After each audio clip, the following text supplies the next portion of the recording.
A tua marca, o teu branding é o que falam de ti quando tu sais da sala. Nós não temos monotonia. O poder de compra das pessoas, o nível de empregabilidade e desenvolvimento social, num cômputo geral, é lento. É muito mais devagar do que a vossa perspectiva de crescimento. Não concordo. Eu vou justificar porquê. Diante da pressão, tudo que a gente não tem é tempo. Uma conversa com duas figuras imponentes do sistema financeiro nacional, ambos ligados à comunicação, branding e marketing. Conhece a Fábio Correia, com 20 anos de experiência na banca, é atual diretor de comunicação e reputação da marca e ainda responsável pela relação com investidores do BAE. E Helena Faria, com uma carreira toda feita no BAE, é a diretora de marketing dos últimos quase 4 anos. Carreira, visão e liderança e as envolventes por trás da marca que representam. E quando nós olhamos para a tecnologia, o impacto direto dela é reduzir custos. Já não faz muito sentido. Se temos aí o digital, temos drones para fazer mapeamentos de terrenos, vamos continuar a fazer a mesma lavra. Fazia o avôzinho lá atrás. Qual é o tipo de pressão que lhe levou exatamente a passar por isso? Eu acho de facto impressionante o resultado do que temos quando fazemos o podcast e produzimos conteúdo para vocês. Mas eu gostava que algumas coisas mudassem, porque eu percebi que apenas 38% das pessoas que assistem a este podcast regularmente estão subscritas ao canal. Para mudarmos esse cenário, clica no botão de subscrever e garanta que tenhas acesso a todos os conteúdos que nós produzimos. Porque tu não queres perder a qualidade que nós entregamos diariamente, que impacta os resultados que tu possuis. Então, subscreve o canal, coloca um like nesse vídeo e deixa a tua questão qualquer nos comentários que nós faremos toda a questão de responder. Vamos ao episódio.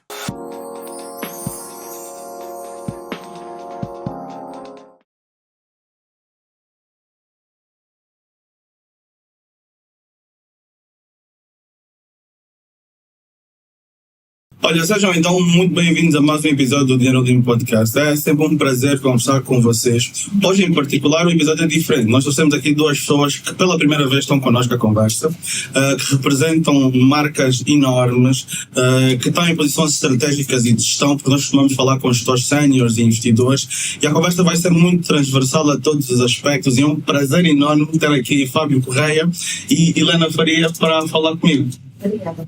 Olha, quando os convidei, deixa pensar que eu idealizei como seria a nossa conversa e a base, e fiz alguma pesquisa sobre vocês para entender a melhor forma de seguirmos a nossa conversa. Mas depois chegamos aqui e conversamos no backstage, somos iguais, somos todos semelhantes. E as pessoas lá em casa vão perceber exatamente isso. Eu gostava que se apresentassem e falassem um pouquinho de quem vocês são, como estão, porque é importante a gente saber como os outros estão também, e aí seguimos a nossa conversa. Ok.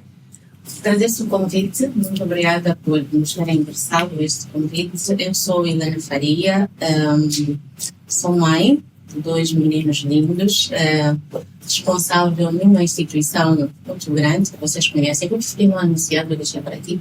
Chegamos nesta temática para criar aqui um bocado de curiosidade. Estou bem ansiosa, acho que essa conversa será muito interessante e vamos ver por onde é que ela seca. Bom dia, obrigado também pelo convite. Estamos de volta, né? Desde a última vez que falamos em novembro. Fábio Correia, pai de 2 filhos, portanto uma filha com 18 recentemente feitos e um filho com 15 também recentemente feitos. E gosto de pensar em mim como um profissional de gestão, está aí também para ajudar as empresas e os colegas a atingirmos os objetivos. Perfeito. E eu sei que vocês representam comunicação e marketing do BAE, que é uma instituição enorme, uma marca super reconhecida no país e fora do país também. E sei que devem enfrentar muitos desafios, muito por causa do mercado em que nós estamos e da dinâmica do mesmo. Eu falo com muitas pessoas de marketing, de branding e tudo mais, e nós temos aqui um cuidado especial no nosso país, que é o pensamento crítico e reflexivo está em crescimento. E nós não somos ensinados desde cedo nas escolas, conforme é lá nos outros países do Ocidente e tudo mais. Então nós, quando introduzimos algo ao mercado, nós temos que pensar em educar quem recebe, o próprio consumidor, para que a mensagem e a comunicação chegue da melhor forma possível. Quais são as vossas estratégias dentro de uma instituição enorme como o BAE para comunicar, e de onde vem essa vossa aptidão para comunicar desde cedo, lá atrás? Como é que vocês se viram lá atrás para hoje representarem o que vocês fazem a nível de marketing e comunicação? As senhoras normalmente adoram dar lugar às senhoras. Assim, Eu vou falar primeiro de lá atrás, Sim. da pessoa, primeiro, e depois da gestora. Certo. Da pessoa, eu sou uma pessoa comunicativa, eu gosto de estar com pessoas, eu gosto de perceber as pessoas, gosto mesmo de comunicar. E isto acaba por transpor um bocadinho para aquela que é a minha experiência de gestão e a minha experiência profissional, que eu acredito que está tudo interligado, não é? O gostar de comunicar enquanto pessoa, no lado pessoal, é exatamente o mesmo quando falamos da parte de gestão, porque em marketing nós precisamos de perceber as pessoas, precisamos de percebê-las para saber como comunicar com elas. E como disseste bem, o nosso mercado é um mercado que ainda está em desenvolvimento, as pessoas não têm uma noção exata das coisas. E antes daquele que é o principal objetivo, nós queremos colocar qualquer coisa, queremos comunicar, nós precisamos ensinar as pessoas para que elas percebam que nós estamos a comunicar e depois possam absorver o máximo e tirar o melhor partido. Acho que o desafio primário é este, mas por ser comunicativa é muito tranquila. Tenho muito tranquila, gosto de falar com as pessoas e perceber feedback. Certo. Da minha parte, eu desde cedo, em termos pessoais, sempre tive um gosto pelas humanidades. Sim. E dentro das humanidades, pelas áreas de história, escrita, leitura. E dentro disso, ao longo dos anos de escolaridade, fui também gostando a nível pessoal da área que hoje em dia do que estamos aqui a ver, multimédia, não é? Câmaras, vídeo, áudio. E, portanto, desde cedo tinha para mim uma ideia de fazer carreira nessa área, trabalhar à volta disso. Não sabia como, mas já era esse, digamos, um sonho de criança. Comecei por áreas mais técnicas, à volta da parte técnica, e ao longo dos anos nunca desisti, fui construindo essa oportunidade que nos últimos 10, 15 anos então eu tenho e continuo a desenvolver, uma coisa que sempre gostei. Perfeito. As pessoas fazem alguma confusão com comunicação, marketing, branding, e literalmente não é a mesma coisa. Nós temos aqui um diretor de comunicação e um diretor de marketing. O que é uma coisa, o que é outra, e o que é que cada um de vocês faz no dia a dia de uma operação enorme como a vossa? Sim, eu também já fui diretor de marketing. Oh, perfeito. Mas não, hoje vou deixar mesmo para a nossa diretora de marketing.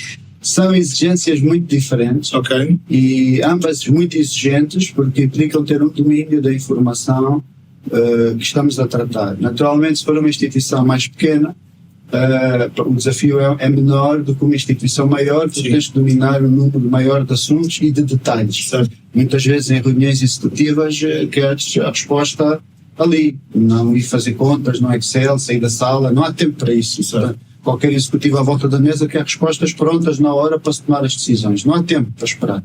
Então é essa exigência que se pede do executivo, que saiba as coisas na ponta da língua. Para isso, ao nível do marketing, a Helena já vai falar hoje em dia alguns exemplos, ao nível da comunicação tens que ter um domínio muito abrangente, várias disciplinas, e aí depende também da área em que te inseres. No caso do banco tens que conhecer finanças, tens que conhecer um bocado de comunicação no sentido de passar a mensagem, não tanto técnicas jornalísticas, mas ter um interesse em passar a mensagem certa para a audiência e fazer essa intermediação entre o banco e a audiência. Mas também tem muitas outras disciplinas técnicas, sociais, às vezes até de direito. Ultimamente eu estou cada vez mais a estudar os temas de direito, porque há tantos regulamentos e é intensamente regulatório o nosso ambiente dos bancos.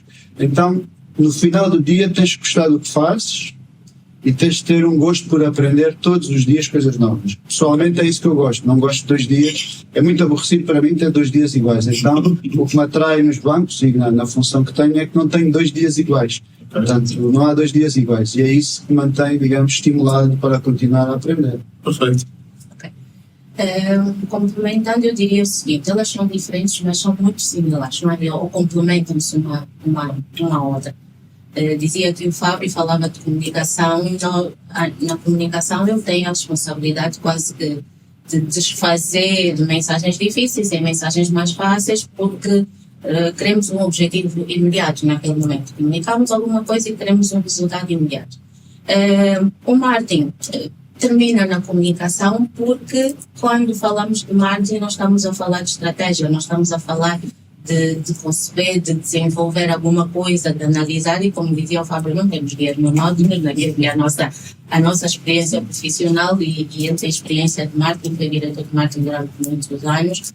Eu estou nesta função sensivelmente 4 anos, e o marketing dá-nos isso, dá-nos a possibilidade de perceber o meio envolvente ou tudo aquilo que está à volta do nosso cliente, do consumidor final. Quando falamos do branding, e o branding hoje não é muito percebido, as pessoas não percebem, principalmente no nosso contexto, é algo que ainda não é muito aplicável, se fosse em outras esferas, isso hoje é falado e as pessoas percebem. É o que fica, não é? É como é que as pessoas nos veem, como é que eles nos interpretam, sem a necessidade do Fábio ir lá e comunicar, não é? O Fábio já comunicou, o marketing já analisei, já desenvolvi, já montei a estratégia, e depois o branding é o que fica, é aquilo que tu sentes quando tu pensas em uma marca que tu gostas, ou que tu utilizas, e se calhar és influenciado por ela. Então eu diria que nós temos a parte tática, como disse o Fábio bem, na comunicação temos a estratégia no marketing, e o branding é a cereja no topo do bolo, que é o que fica. A percepção. É a percepção, não é? É a percepção, é eu pensar em alguma coisa, o que é que essa garrafa me diz? O que é que ela me lembra? O que é que ela me transmite? E é por aí. Eu, se posso complementar, claro, um CEO muito importante, Jeff Bezos, o CEO da Amazon, que diz mais ou menos isso, diz assim: a tua marca, o teu branding é o que falam de ti quando tu sais da sala. É a noção que fica. Eu pessoalmente, o branding que gosto de desenvolver com a equipa tem que ver com padrões, é assim que a gente pensa. Como manter um padrão e assegurar que esse padrão, qualquer que ele seja design gráfico, tipografia, de multimédia, dos serviços, do pressário, como é que temos um padrão de forma a que um cliente em Luanda ou em Benguela ou Cabinda, sempre que entra num serviço físico ou digital da nossa marca, apercebe-se que aquele é o nosso padrão. Esse para mim é o grande desafio, à medida que vamos crescendo e servindo milhões de clientes, aplica-se a qualquer setor. É como vais a um hotel de uma mesma marca. Sim. E quando tu alugas e nunca foste lá àquela cidade, mas vês aquela marca que já tiveste noutra cidade, então ficas com aquela ideia, né? Eu vou comprar aquela experiência. Certo. E chegas lá e vais exigir aquela experiência e não outra. Então, isso é um exemplo do padrão do serviço, que nós, no nosso dia-a-dia, também é o nosso desafio, e gostamos muito de criar esse padrão e depois fazer com que ele seja harmonizado. Brutal, não podíamos ter uma percepção melhor, acho que vocês responderam isso tudo muito bem, mas para pegar aqui um gatilho, que é o hábito do consumidor mudou.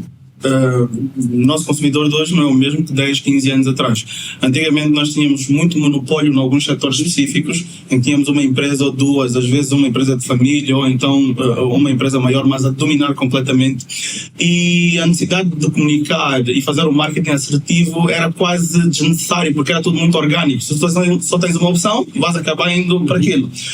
Numa altura o hábito de consumo mudou. O consumidor está mais exigente. Ele agora tem uma percepção diferente das coisas, dependendo do setor em que se trabalha e se opera. E a concorrência também é maior. Nós temos cada vez mais instituições, o processo de abertura de uma empresa é muito mais simplificado em todos os setores. Qual é o nível de exigência e que tipo de pressão é que vocês sentem com relação às vossas próprias estratégias internas que vocês colocam? Porque hoje vocês têm que olhar para o mercado todo e têm que ter um 360 antes de comunicarem, antes de definirem uma campanha, desde as escolhas de cada um dos detalhes que envolve. Vocês sentem alguma pressão com relação agora à tomada de decisão numa altura em que o mercado está a crescer completamente, e como vocês lidam com isso?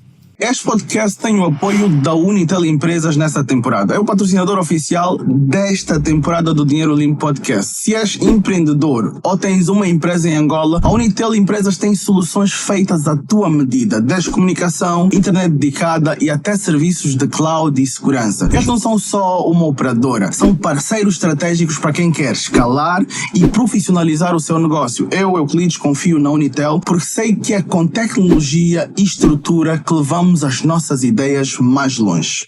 Sim, sentimos e é bem-vindo essa pressão. E aliás, é o que nos distingue, não é? Se fosse fácil, Todos fariam. Tínhamos aqui muitos diretores candidatos de comunicação, de marketing, como em todas as profissões. Por isso, eu penso que isso aí o essencial é gostar do que se faz. Quando tu gostas do que fazes, vais encontrar uma solução, independentemente das dificuldades que se tenha. O chave é escolher os perfis para as funções que gostem e que sejam profissionais. Eles vão conseguir arranjar, com certeza, soluções. No caso que estás a dizer, para nós isso é o que nos alegra todos os dias, é que o mercado está a mexer. Nós somos uma instituição que tem maior cota de mercado em termos bancários. Então, normalmente, essas instituições têm maior cota, o percurso delas é quase perder cota. Sim. O percurso natural, de acordo às definições nos livros de texto. Aí, o nosso grande trabalho é crescer cota, vai em contra-ciclo a isso. Por isso, nós todos os dias estamos muito entusiasmados em desenvolver estratégias para manter ou crescer a cota dos serviços. Como é que isso se faz? Bem, há uma espécie de uma história, uma anedota que eu gosto de contar, ultimamente tenho contado, tem que ver com o faroeste. Na América, nos anos 1800, eles também tinham esse problema, queriam crescer mais depressa e estavam a ir de este, né, Nova York, para o oeste, para a Califórnia. Então eles queriam crescer mais depressa, como é que vamos ter mais negócio e aumentar as cidades? Então muitos deles perguntavam, então o que é que acham que vocês precisam? Eles diziam, bem, se calhar precisamos de cavalos mais rápidos. E sabem o que é que lhes arranjaram, não é? O comboio. Sim. Portanto, muitas vezes tem que ver não com mais das mesmas coisas que fazemos hoje em dia, mas pensarmos como é que nós conseguimos evoluir os mecanismos para conseguirmos crescer naquilo que são os objetivos.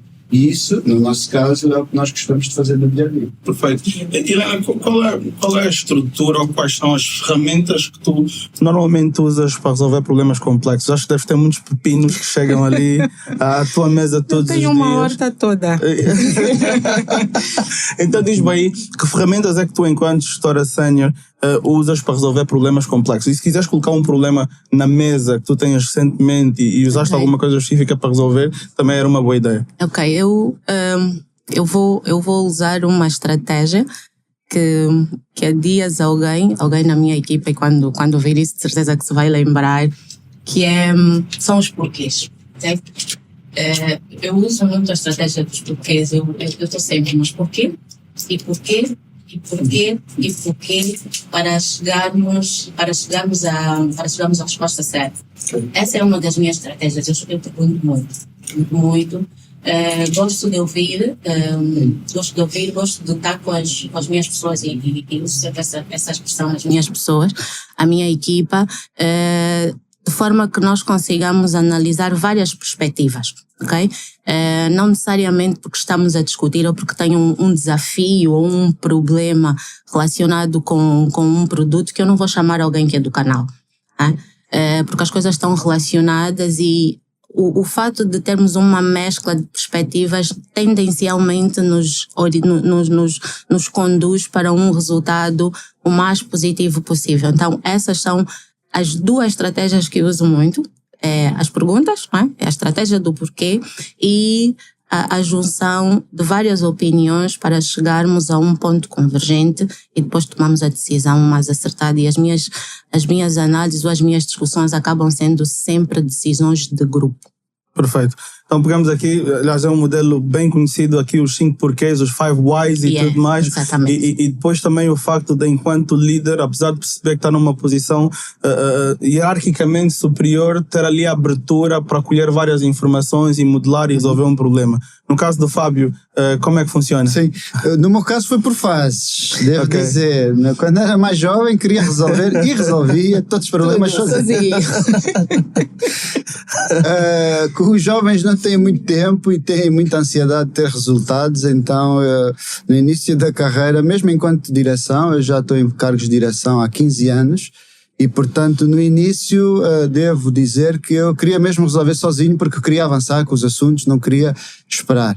Mas à medida que o tempo foi passando e que fui aprendendo também com os outros colegas e fui amadurecendo, a forma mais eficaz é pedir ajuda aos colegas, portanto, tanto outros diretores como chefes de departamento, como técnicos, toda a gente tem coisas a contribuir. É a forma mais fácil quando há um problema complexo, é chamar as pessoas envolvidas ouvir e depois normalmente há um consenso. Se não houver um consenso, tem mesmo que ser decisão do executivo, porque no final do dia és o executivo, também não podes ficar sempre aí a pôr outras pessoas à frente, porque o outro disse, aquele... Não, no final do dia a decisão é tua, para o bem e para o mal.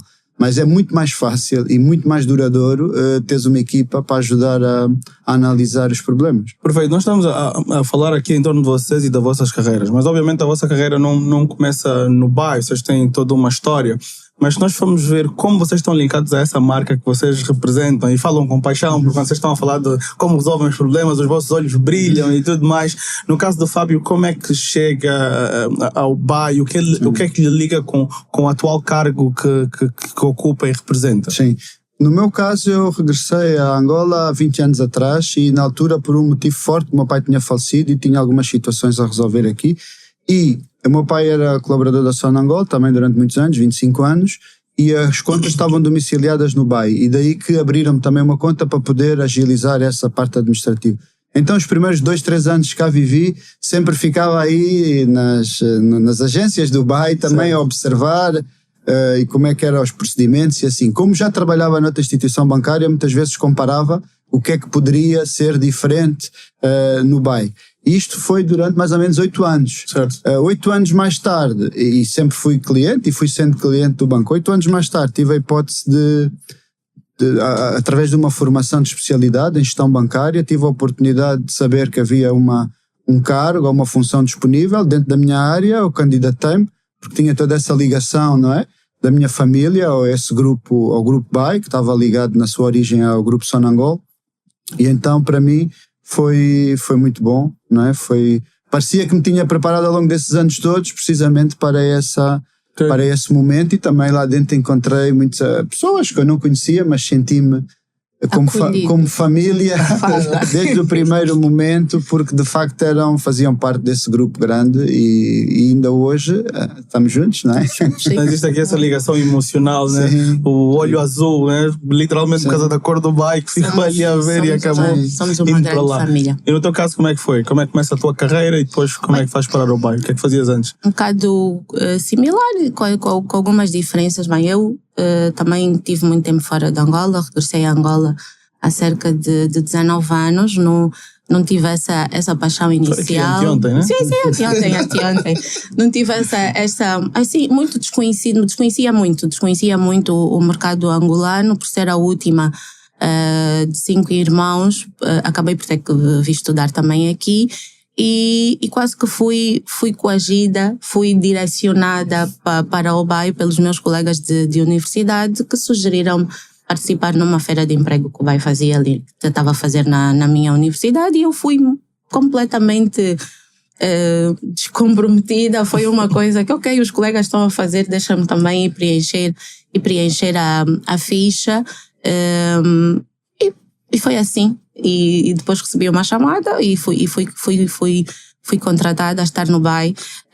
O meu propósito inicial, enquanto pensava na minha carreira profissional, era efetivamente servir. Eu queria servir, eu queria ajudar o país. Eu considero-me uma pessoa muito patriota, e o meu entendimento é que eu faria isso no setor público. Imaginava-me, tal como o meu pai, a trabalhar numa empresa pública durante anos e a contribuir, mas percebi que, estando no setor privado, eu poderia fazer o mesmo, e eu orgulho-me de ter participado em projetos que tiveram impactos significativos, impactos muito grandes a nível daquilo que é o social, o que é a inclusão financeira. Tenho projetos enormes de que participei, depois posso partilhar também aqui contigo, e foi essa é a minha história.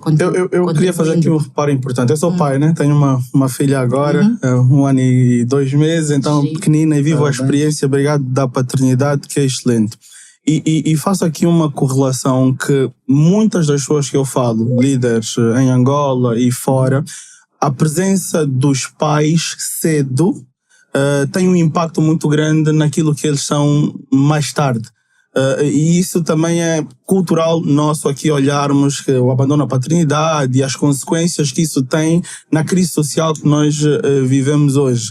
E percebi na vossa comunicação que vocês mencionaram, olha, não, eu vim resolver os problemas do meu pai, eu era o responsável por fazer isto, não, eu queria seguir assim, servir publicamente porque o meu pai fazia isso, e vejo o vosso posicionamento com relação a isso.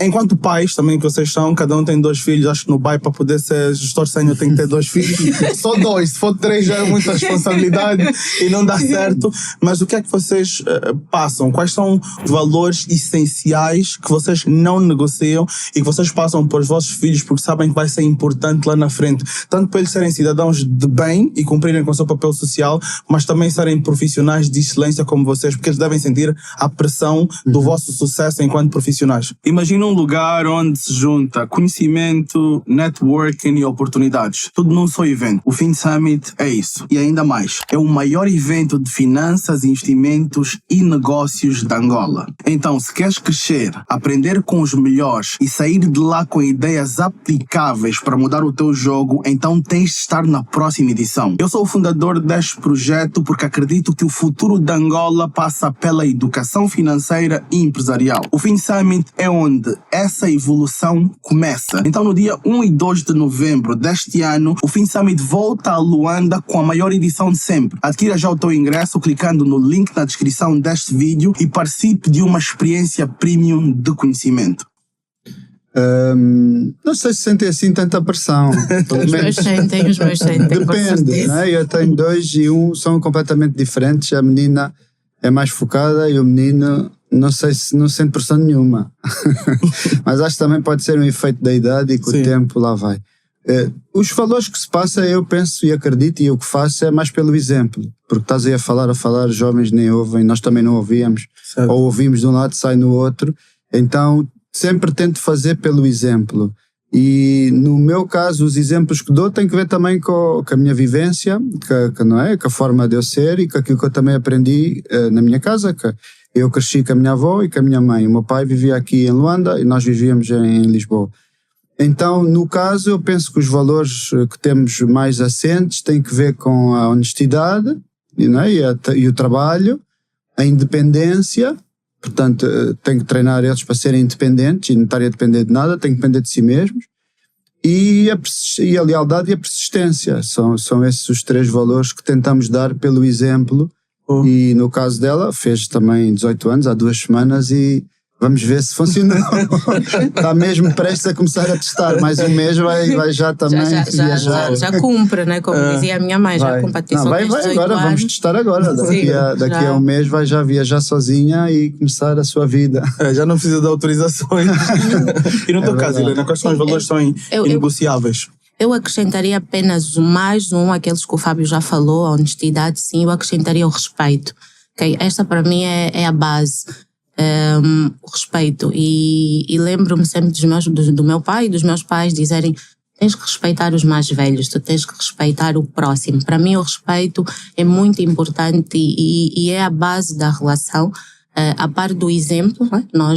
E eu digo que liderar é o mesmo, para mim liderar a minha equipa, e já ter 2 filhos meus, não é? Da minha barriga, considero que tenho os meus 44 filhos que trabalham comigo todos os dias e que passam comigo muito mais tempo do que os meus filhos passam, porque eu estou no banco 10, 11 horas por dia, e tudo na base do respeito e da amizade. Eu gosto de me sentir amiga e de me sentir útil e sentir que as pessoas que estão ao meu redor também têm utilidade para mim e que delas eu posso tirar o melhor, e o exemplo para mim, ele é nos 2 sentidos, ele é recíproco. Eu passo o exemplo e aquelas pessoas também são um exemplo para mim. Então, essas são as minhas bases e essas que eu passo aos meus filhos, e dizer que sim, eles sentem a pressão. Eu lembro que o meu filho mais pequenino, eu nanava o meu filho a ler as apresentações que eu tinha de fazer,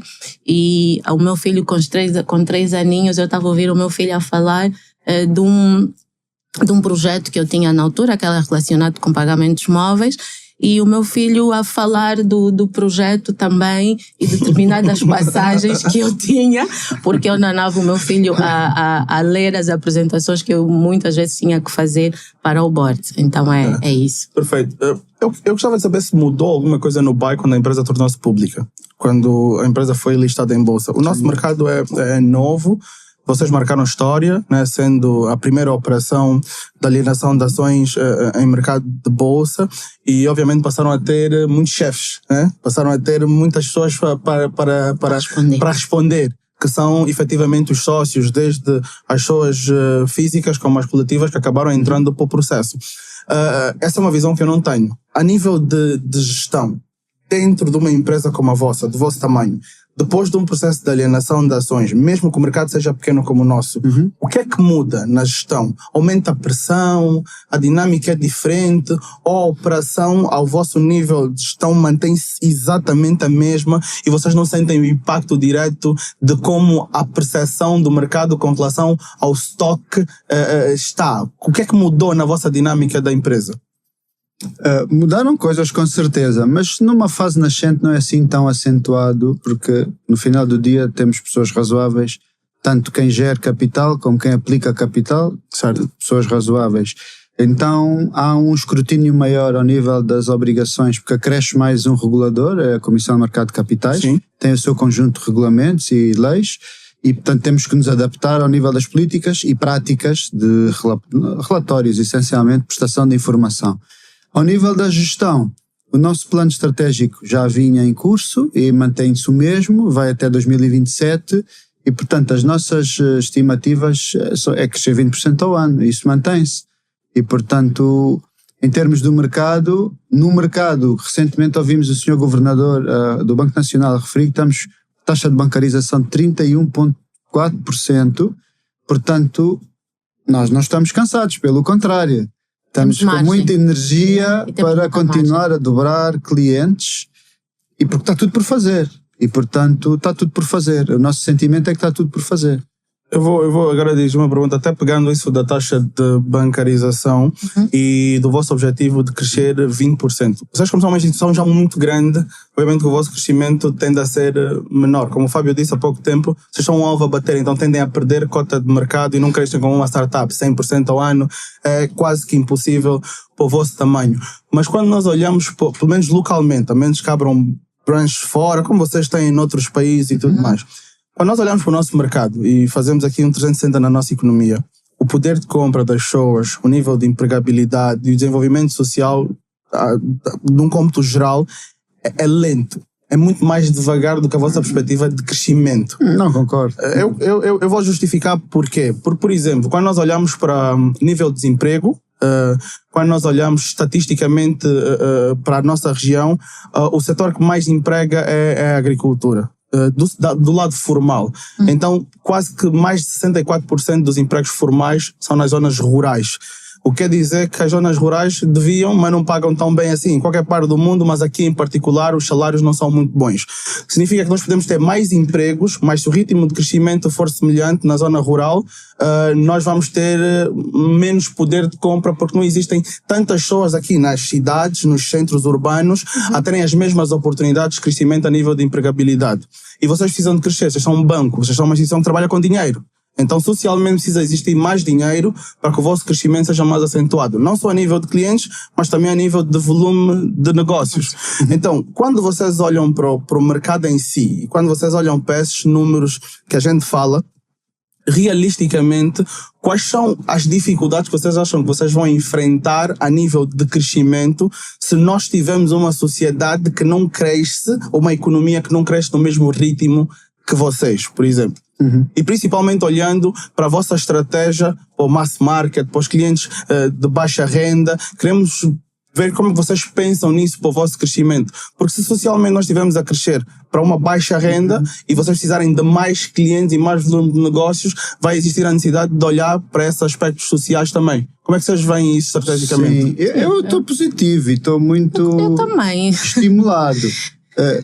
Euclides, lembras-te que eu lhe disse que queremos cavalos mais rápidos? Sim. Lembra-se? Sim. Portanto, nós temos a pensar nos comboios que vão mudar os mecanismos. Vão trazer Eu essas lembro-me pessoas. aqui há uns anos atrás, não sei se o Euclides teria condição de ter aqui uma empresa bonita como esta aqui a gravar, portanto nunca nós tivemos esta condição de viajar todos, de estudar, de abrir empresas, de ter empregos, portanto não partilho nada da opinião de que as coisas estão mal, não, nunca tivemos tantos acessos e se compararmos com uma geração atrás, com certeza que o meu pai não teve nem um terço das oportunidades que eu tive. Sim, eu acho que nós somos um país de oportunidades. Temos muitas oportunidades no país para crescer e todos nós temos histórias nas famílias de acesso e de crescimento.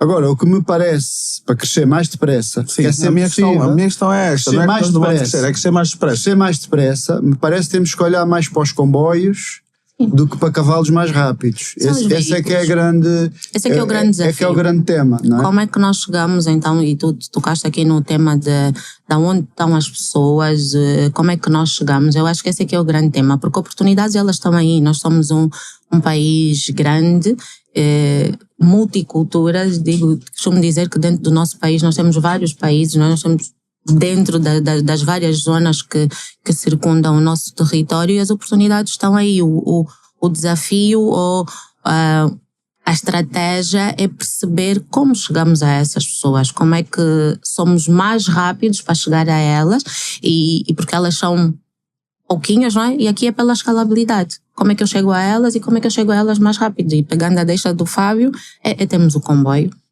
E nós hoje já temos algum, já temos um comboio. Sim, temos comboios. Na parte produtiva da economia também temos que ter em conta os anos da história de Angola, não é? Em 550 anos de história tivemos duas economias de base, uma que tomou quase 90% do tempo, que foi a escravatura, não é? Até 1961, e a partir de 61 até os dias de hoje, a segunda base que é o petróleo.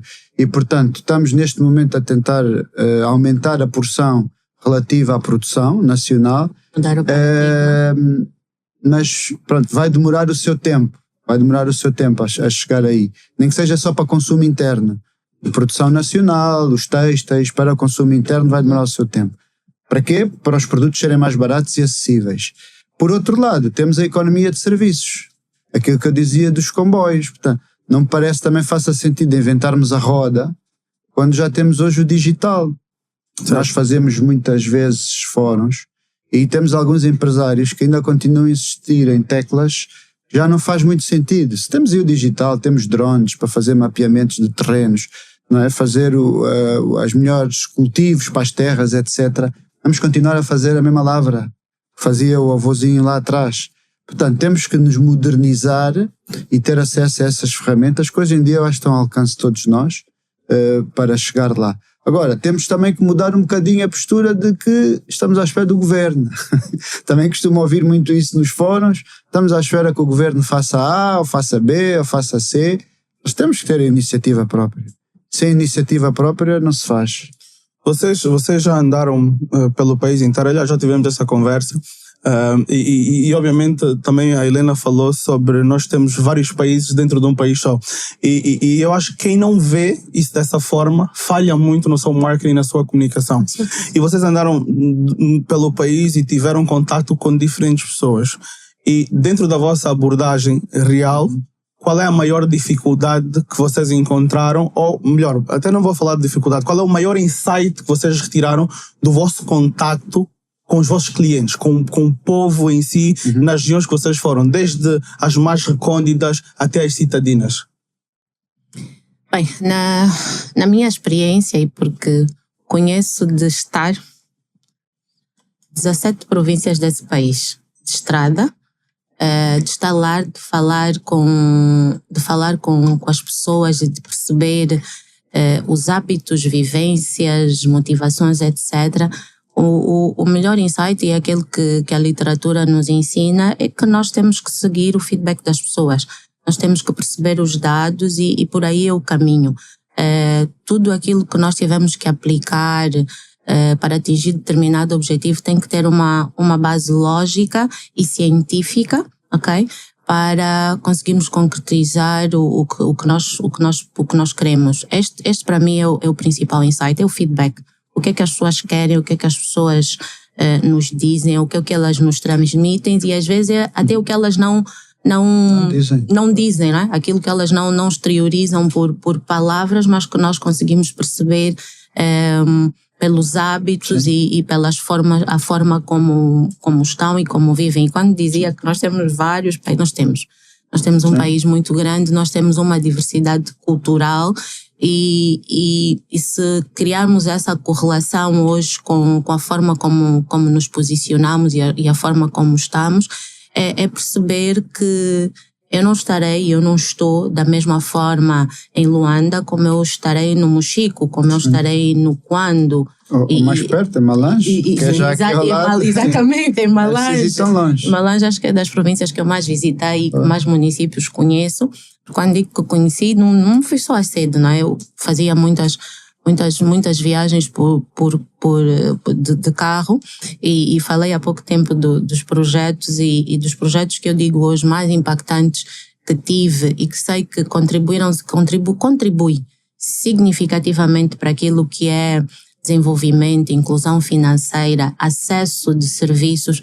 É o nosso, hoje chamamos agente bancário, no passado correspondente bancário, um projeto muito grande, de grande capilaridade, que temos orgulho de dizer que fomos pioneiros e hoje temos outros bancos a seguirem e por causa desta vivência, tirar esse insight, saber que eu vou a Malange e tenho uma realidade e quando for a Cabinda é uma realidade completamente diferente. Sim, perfeito. Nós temos histórias à volta disso. Muitas vezes na rádio, às vezes em entrevistas, ficamos a falar de literacia financeira, imprimir folhetos, distribuir folhetos. Mas nós, na nossa instituição, literacia financeira significa dizer, e eu já vi este caso em Malange, o nosso subgerente da agência subir para a moto com o SOBA e irem levar os cartões lá e distribuir os pins e os cartões e ensinar toda a gente a usar. Exatamente. Portanto, isto é literacia financeira. Dizer ao SOBA que o cartão não é para plastificar. Na nossa já realidade. me aconteceu chegar no sítio e íamos pagar salários e o SOBA tinha plastificado o seu cartão multicaixa. Disse, mas porquê que plastificou? Para ficar mais seguro, para não riscar, porque senão depois não iria funcionar.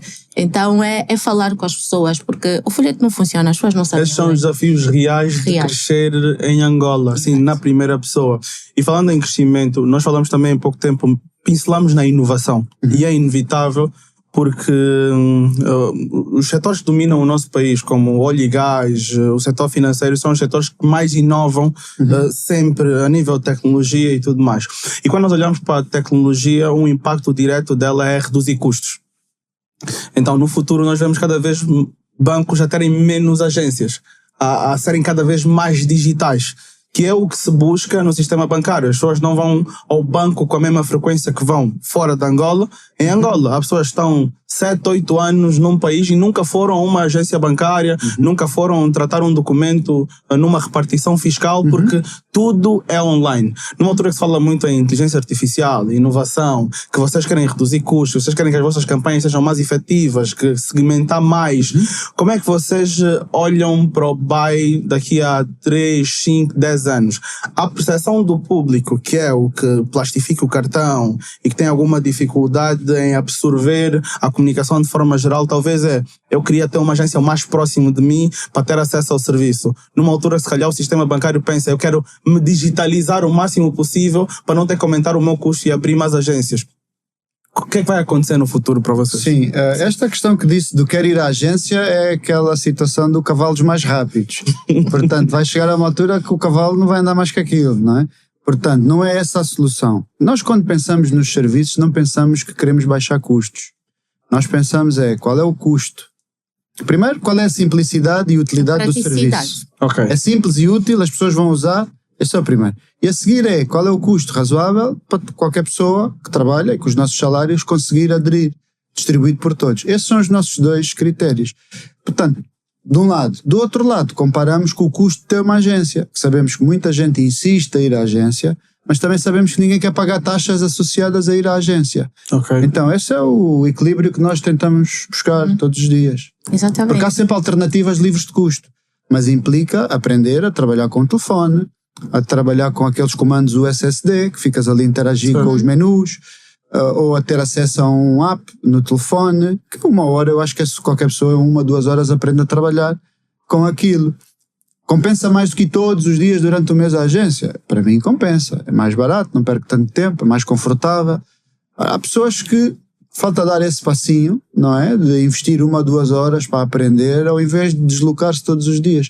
Mas nós vamos continuar a ajudar. O nosso trabalho na agência também é esse, é ajudar as pessoas que lá estão a saber usar os meios. Ok. Vamos continuar, eu diria que para nós continuará sempre a ser inovação, modernização, inclusão financeira com sustentabilidade. Tudo isso agregado a uma sustentabilidade, porque temos consciência que nós temos que respeitar os ciclos. Okay? Nós digitalizamos, sim, nós criamos praticidade para o cliente no dia a dia, mas temos noção de onde é que nós estamos inseridos. Nós estamos inseridos em Angola, num país onde eu sei que a 200 quilómetros de Luanda eu vou encontrar alguém que provavelmente não tenha um telefone. Então, continuar a criar esse equilíbrio e acompanhar a sociedade na sua evolução normal.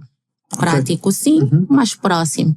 Também. Então, quando nós olhamos, e isso passa rápido, já estamos há mais de 1 hora a conversar. Sério? Nem percebi, passou. Quando nós olhamos para o vosso trabalho, enquanto, obviamente, indivíduos que lideram a parte de comunicação e marketing e preocupam-se com a percepção do outro lado do negócio, que é o cliente e a sociedade como um todo.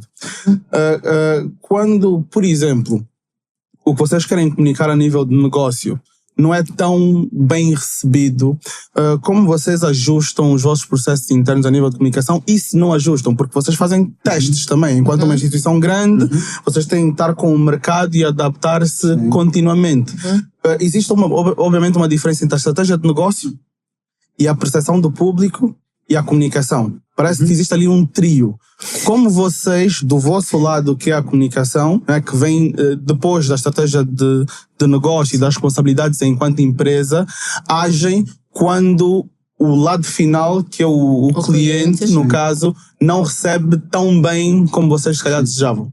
Sabes aquela cena de que quem não é visto não é lembrado? A Omid existe para resolver exatamente isso. É a produtora que cria os vídeos, as campanhas e até podcasts como este que tu estás a assistir agora. Eu investi nela porque vi um problema gigante. Milhares de negócios com bons produtos, mas comunicação extremamente fraca. A Omid dá voz, imagem e impacto a marcas que querem crescer com autoridade. Se tu queres vender mais, mas não sabes como comunicar, fala com a Wow Media. Hoje tu podes trabalhar com a Wow Media para cuidar da tua imagem ou da imagem do teu negócio nas redes sociais, e também com a Wow Media Studios para usares apenas os nossos estúdios de última geração para a gravação do teu conteúdo sem nenhum tipo de compromisso a posterior. É incrível, é uma oportunidade brutal, e por isso é que eles também são patrocinadores do Dinheiro Limpo Podcast. Eu diria que ainda há mais um pilar, que é os intermediários ou supostos intermediários, que hoje em dia... Quem são esses intermediários? Que também tentam passar uma mensagem, umas vezes certa, outras vezes... São aquelas pessoas que recebem a mensagem e querem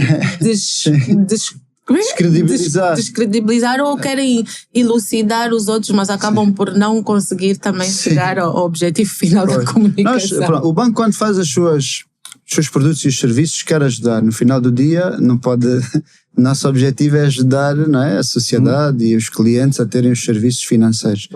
Para isso, tenta comunicar de forma simples os valores, digamos assim, o que há a ganhar por parte dos clientes e, nos casos onde há um custo associado também.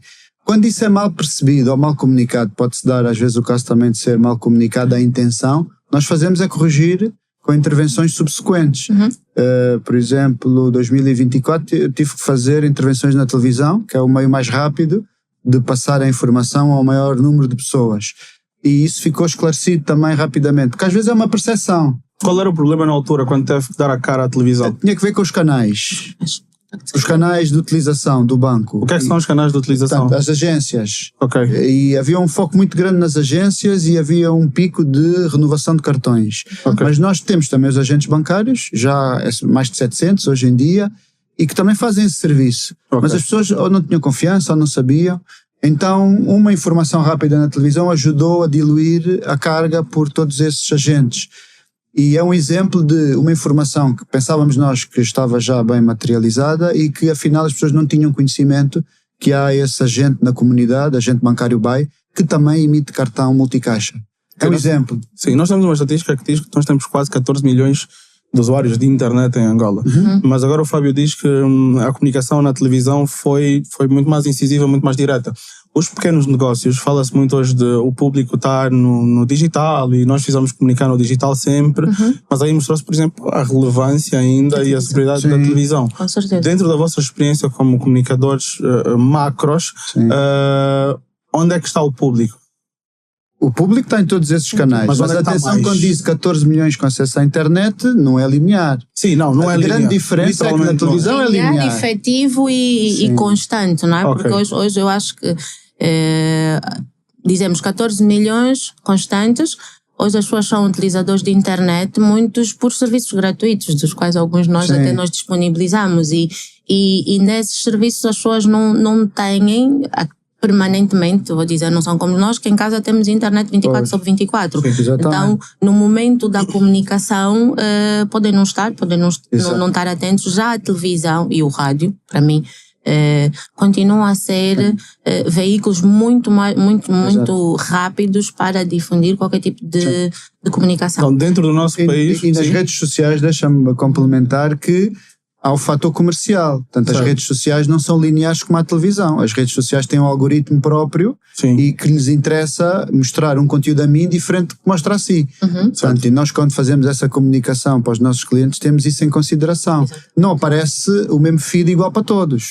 Aquele feed tem uma lógica diferente de acordo aos algoritmos que ninguém sabe. Na prática, só os donos do Facebook, do Instagram, eles sabem, mas ninguém sabe o que é que lá aparece. A televisão é um sinal aberto e, portanto, quando comunica tem alguma garantia que está a passar aquela mensagem e que toda a gente recebe em simultâneo. Nós baseamos-nos em estudos de mercado.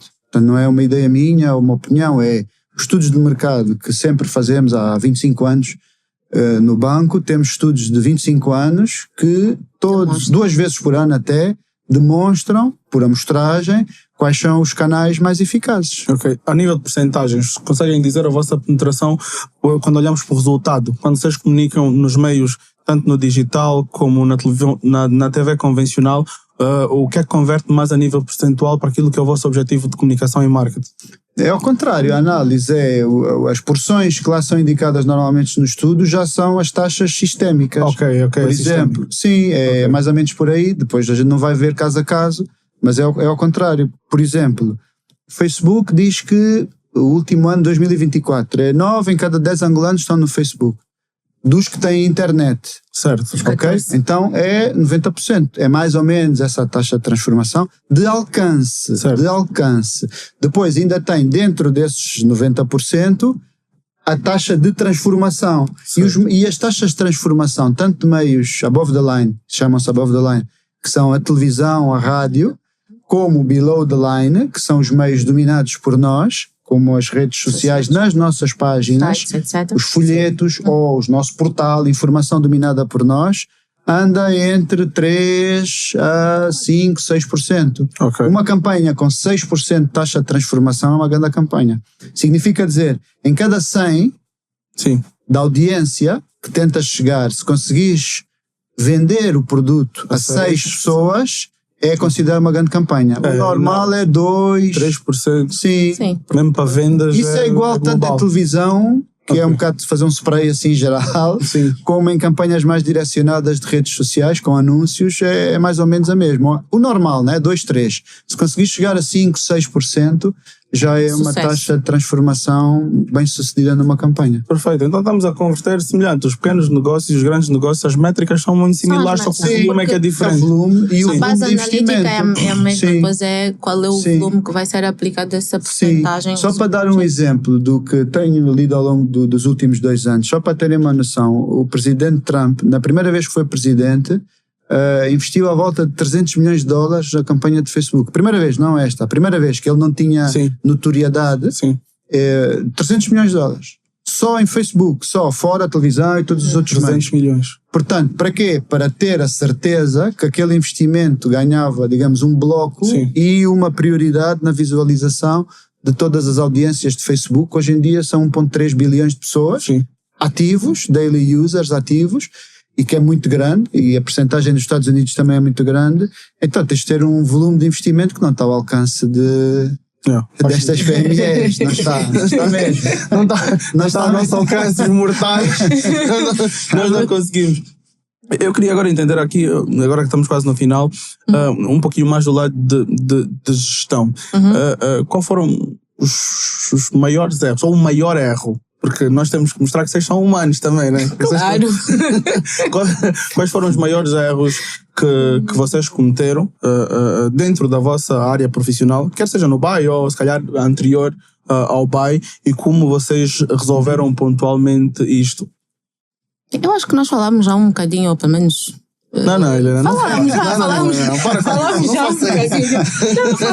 Falámos já um bocadinho sobre isso, quando o Fábio dizia que com a maturidade profissional nós fomos entendendo que as coisas são diferentes do que eram antes. Eu diria que o maior erro, o maior desafio é não ter tido escutativa em determinado momento que precisava implementar um plano de extrema importância, escutativa olhando para todos os intervenientes do processo, é estar tão certa, a deixa aqui que o Fábio dizia, quando somos jovens acreditamos que podemos fazer tudo e fazer tudo sozinhos, porque queremos resolver todos os problemas e entendemos que somos os super profissionais, e de repente percebes que efetivamente tu precisas da ajuda dos outros e o erro, o desafio é a aceitação, e aceitar com muita tranquilidade e com humildade e não deixar que isso nos leve à frustração.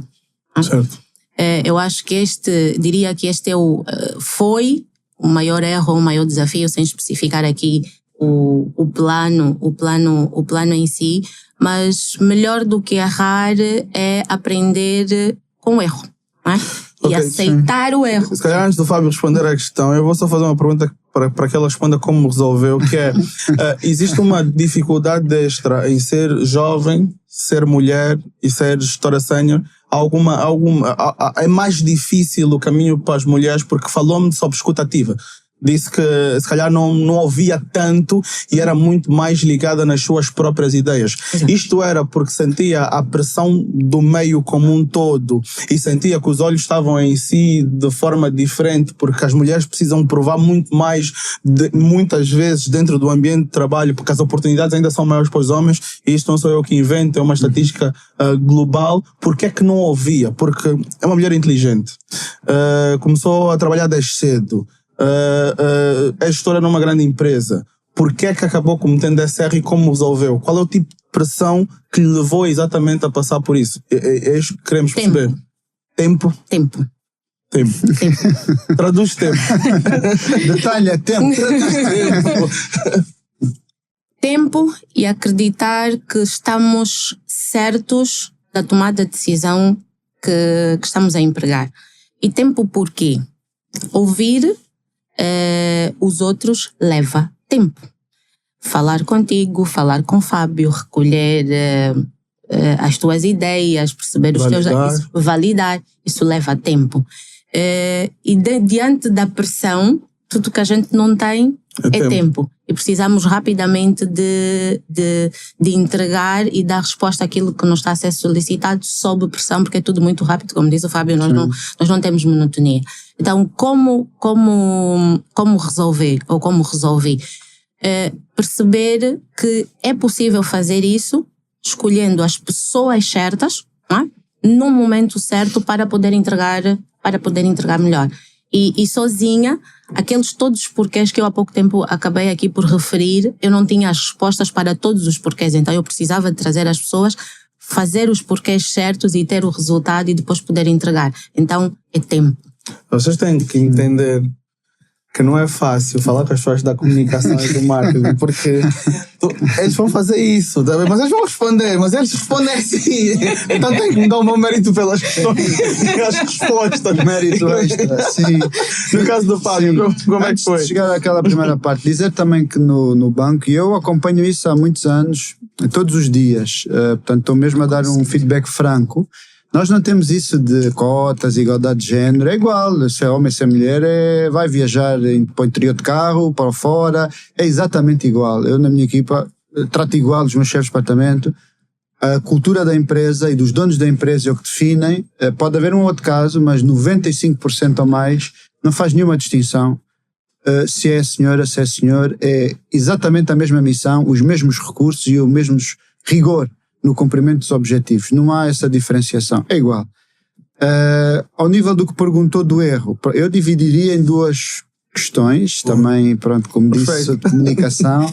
Então, vou ficar a dividir as questões até chegarmos à semântica e à sintaxe. Mas eu não ia ser muito exigente, ia só dividir em duas questões. Um erro, penso que quer dizer saber de uma coisa e continuar a errar. Ou, se é um erro, é enganarmos numa coisa que nós não temos experiência ou não sabemos. Isso eu não penso que seja a palavra certa, um erro. Eu pedia para rever essa palavra, porque isso é um aprendizado. Experiência. Se eu não sei, como é que eu erro? Não é um erro, não é um erro. Na concepção de alguém que sabe pode ser um erro, mas naquela pessoa que está a fazer, se ele não sabe, não é um erro.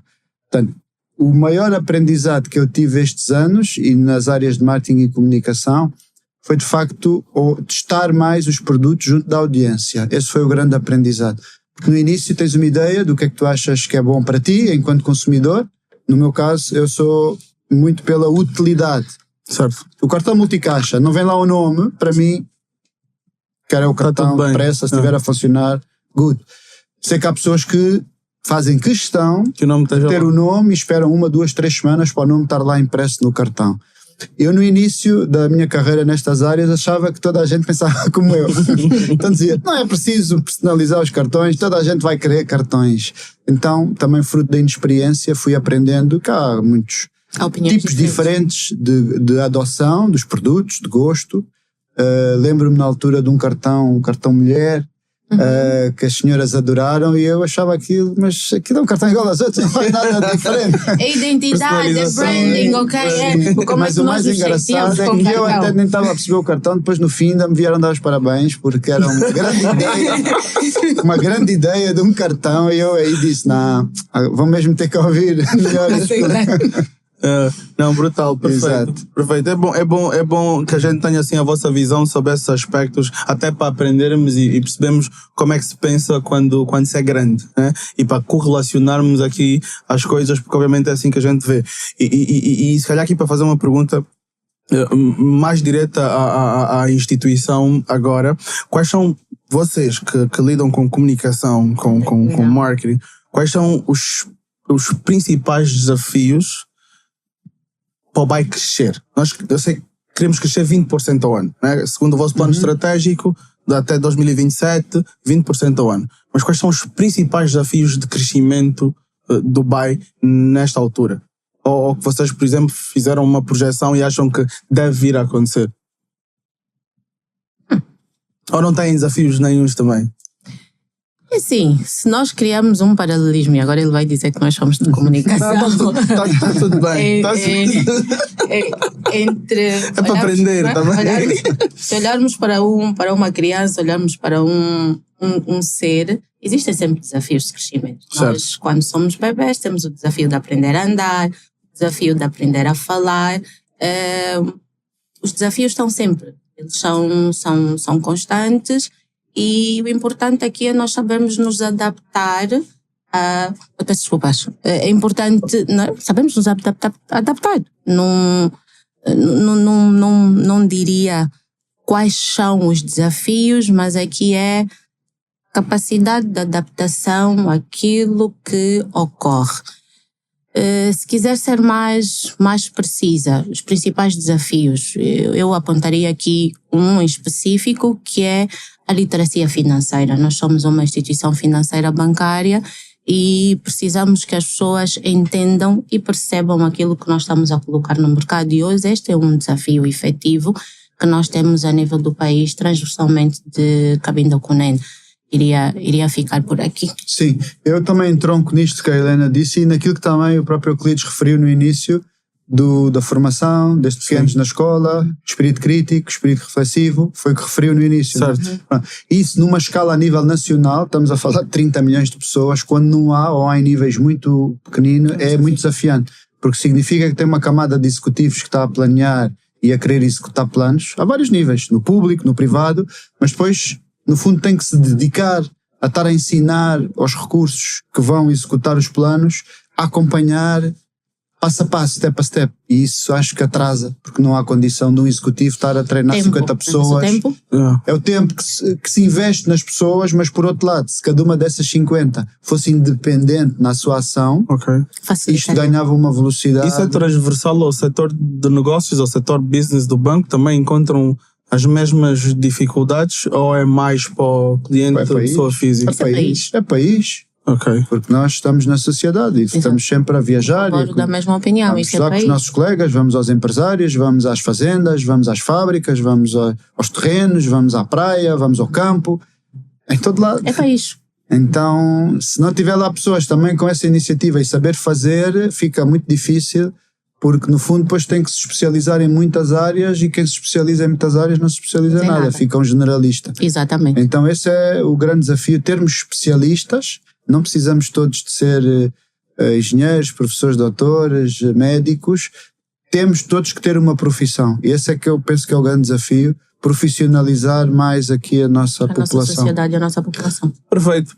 Para mim, eu não sei se fica alguma coisa por perguntar, certamente fica, mas não será a nossa primeira nem a última conversa, acho eu. E eu gostava que vocês deixassem uns últimos insights, alguma coisa que era extremamente relevante para vocês, que as pessoas soubessem, alguma coisa de comunicação, de liderança, alguma experiência, e associassem a isso também as vossas principais influências a nível de gestão, para a gente saber, além de vocês, quem são os vossos mestres que a gente pode seguir. Ok. O que é que eu deixo aqui? E vou deixar uma nota de gestão e de liderança que tenho aprendido ao longo desses anos. Dizer que gestão não é sobre dados, mas é sobre pessoas. Que nós temos de aprender a cuidar das nossas pessoas, a estar mais próximas das nossas pessoas e que com isso nós teremos resultados e os resultados serão grandiosos. Referências. Eu não tenho referências de gestores propriamente ditos, não é? Tenho referência de líderes. Não vou falar do meu pai para não ficar assim uma coisa muito emotiva, mas é uma grande... acabar com isso. Não vem mais pai aqui depois de tudo. Eu sou... E quem me conhece vai dizer, ela tinha que falar do pai. Não, mas parece que tu referiste isso à influência do pai. Ela é filhinha do papai, isso mesmo. E sou caçula, sou do papai, sou dos irmãos. É lindo isso.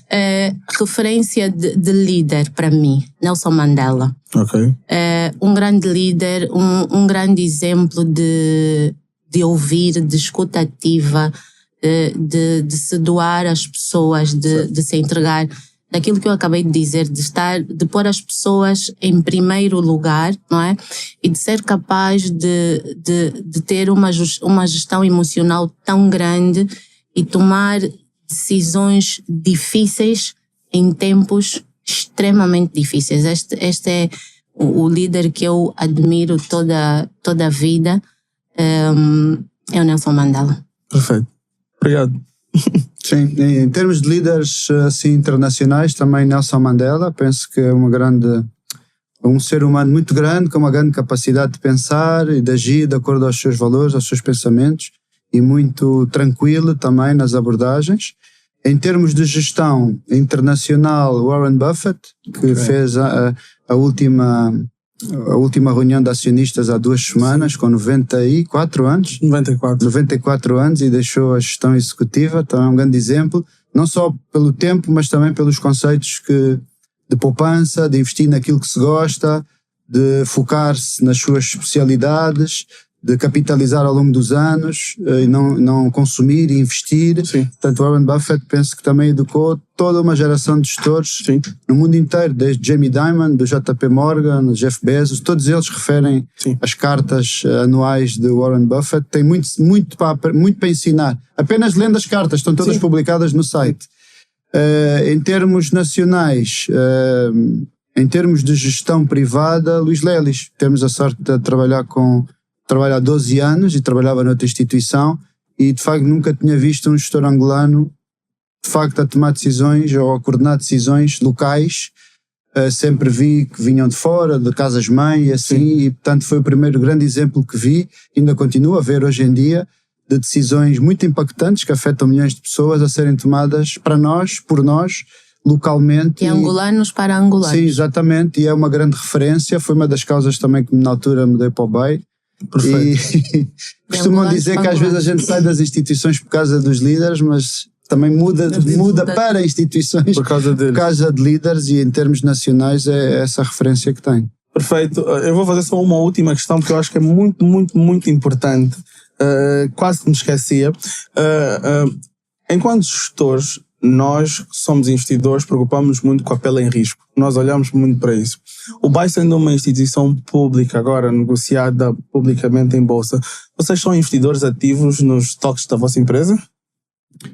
Podemos ser, temos algumas regras, porque temos informação privilegiada. Certo. Temos de ter algumas regras, de acordo aos regulamentos da CMC, e o banco também tem regulamentos complementares, mas podemos ser. Okay. Eu, particularmente, por causa de toda essa carga administrativa, mais o trabalho que tenho, preferi não ser nesta fase, mas está sempre em aberto. Se eu quiser ser, posso, qualquer momento posso aderir. E no teu caso? Igualmente para mim, pronto, existem as regras. Eu gostaria muito, no início não podia, há regulamentos, certo.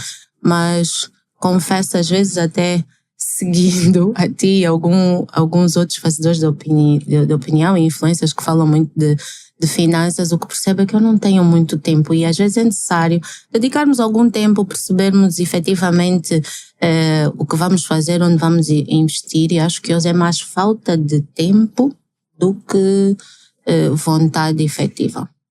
Brutal. Sim. Obrigado por terem aceito o nosso convite. Para mim foi uma honra enorme falar com vocês. Vocês são indivíduos super profissionais, mas também pessoas muito agradáveis. Foi uma conversa fácil e tenho certeza absoluta que as pessoas que nos ouvem e nos veem também sentiram a mesma coisa. Foi mais um episódio do Dinheiro Limpo Podcast. Não esqueças de subscrever o canal, deixar um like e partilhar com pessoas, porque quando tu fazes isso, nós crescemos e, consequentemente, vocês crescem juntos.